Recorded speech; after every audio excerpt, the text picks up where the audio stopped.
Anything before, say, 82, before the computers came in and everything went metric, these are the necessary tools you're going to have to keep your thing running smooth and normal and just have as much fun as you can with it. Okay, so first things first is that if you're going to buy something and rebuild it, you're probably going to have to tune on it. So the first thing you're going to have to do is get you a timing light.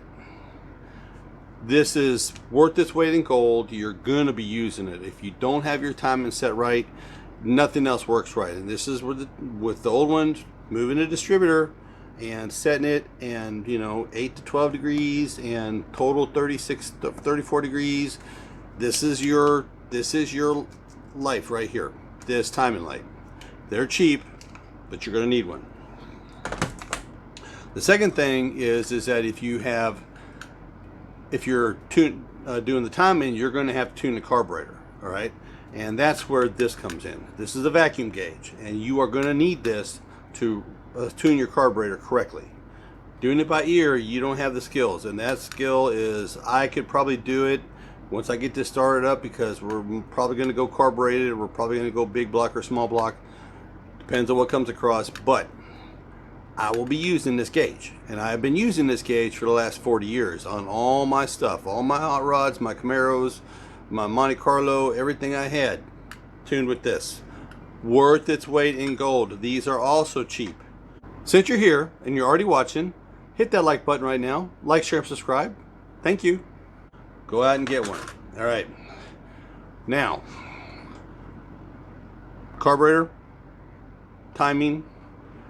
Sooner or later, you're going to have to do some work. Okay. Sooner or later, your charging system is going to give you issues. Ford, Dodge, Chevy, you got to check it. And this is basically my setup, is what I did. This is a volt gauge, and I prefer volts, not amps, to tell me how much the alternator is kicking out or how much is in the system. And it's just a simple clip-on alligator clip, and then the hot side goes to the battery, and it just tells me how much that alternator is kicking out while it's running, or tells me how much is in the system while it's sitting. Okay, so if it's under 12 volts, then you have a problem. If it's under 13.7 or 13.8 charging, you have a problem. So volt gauge, very, very, very useful just for testing things. All right, the next one is that right there, toolbox. Okay, everything, if you were born after 85, you've never seen standard tools. 1/2 inch, 7/16, 3/4 of an inch, 5/8. Those are the four you're going to have. The new stuff, 10 millimeter. You're going to have 10 millimeter for freaking everything. This 7/16, 1/2 inch, 3/4, 9/16, 7/16, 1/2 inch, 9/16, and 5/8. That covers the gambit. That's it's only 3 sockets I have pulled out for pulling this truck apart. All right, so you're going to need to get a kit. If you don't have it, ask your dad, ask your grandfather. And the other thing I will say about tools is you never sell your tools. Wrenches don't wear out. I have every pliers, vice grips, combination. I have everything that my dad had and that I've ever bought or ever gotten. I've never gotten rid of a tool. Doesn't happen. You don't do it, because sooner or later, as soon as you get rid of them, you're going to need it. All right. Now, the last one I would say, and this is a little bit advanced, but it's going to be a torque wrench. You're going to need, sooner or later, if you ever decide to rebuild an engine, you're going to need a torque wrench. You're going to need one. That's just the way it is.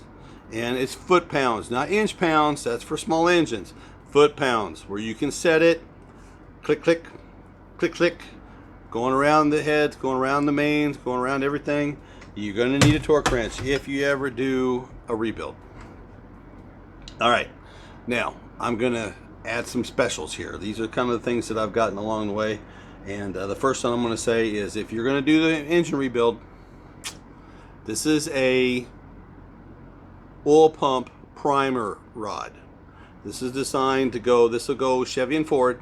This is designed to go where the distributor goes, and you hook a big drill up to it, and you spin the oil pump to prime the system before you start it, because a dry engine is a broken engine when you first start it up. Okay, so you want to prime everything.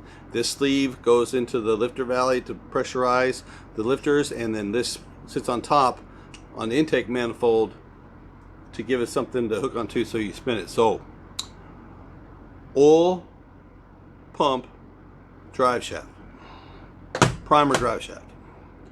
The next one is, what this is a flywheel wrench. When you're changing transmission, when you're checking things, if you don't want to get in the front and try to grab a hold of the pulley to try to spin it, this is the easiest way. Just get underneath there. It hooks onto the teeth of the flywheel, and then a tooth of the flywheel, and you can use your leverage to spin the engine. It's a dynamite tool. I've had this same one for 40 years, and it's never let me down, and it's never wore out, and I've used it 100 times. It's always handy. One of the best things I ever had, and it's old as Methuselah, but it still works. All right, so this is kind of a double. You're going to do, sooner or later, because it's old, you're going to do suspension work.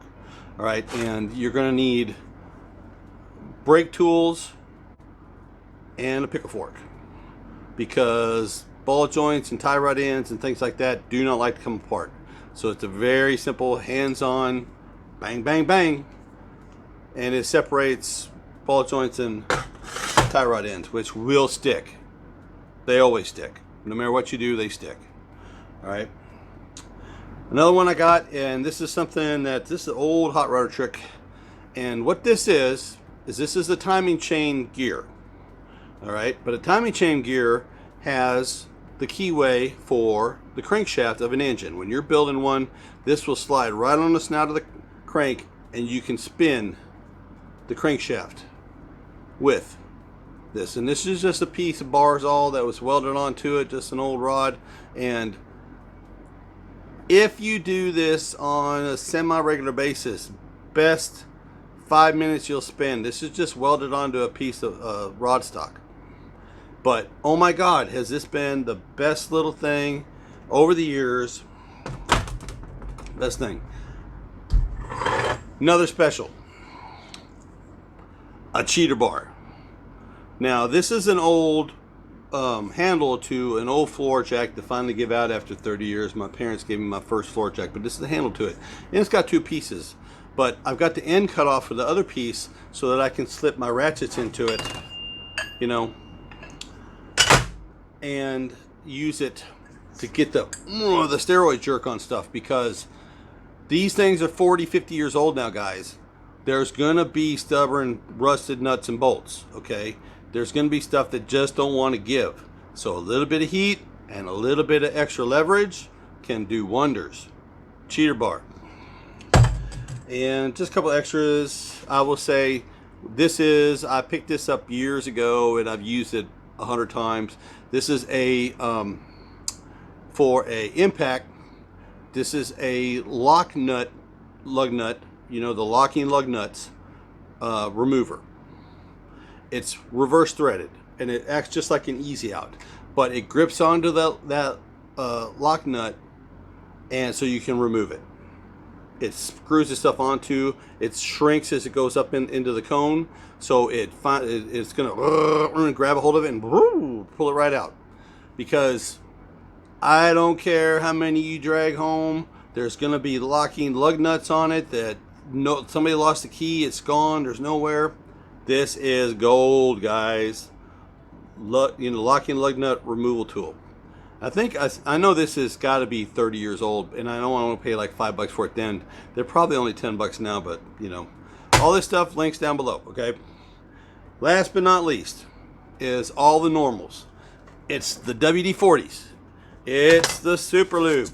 It's the anti-seize. It's dielectric grease on all the electrical fittings. It's the electrical stuff. It's everything, but the great thing about the older vehicles is anybody can work on them. You ain't got to have computer skills. You just got to have the right tools to work on them. Okay. So that's basically it, guys. It's a basic kit, but just those little extras, the things that I've showed you today, will help you tremendously. If you have somebody you can borrow them, talk to your grandpa, talk to your father. You know, if you're going to go with the older stuff, you're going to need standard tools. And this is a pretty good list of the ones that I've used and I've always used in the past and right now on that one. So if you're still here, like, share, subscribe. Hit that bell, tell your friends about it, smash that like button. Y'all have a great day, because great day today can be an even better day tomorrow. Y'all be good.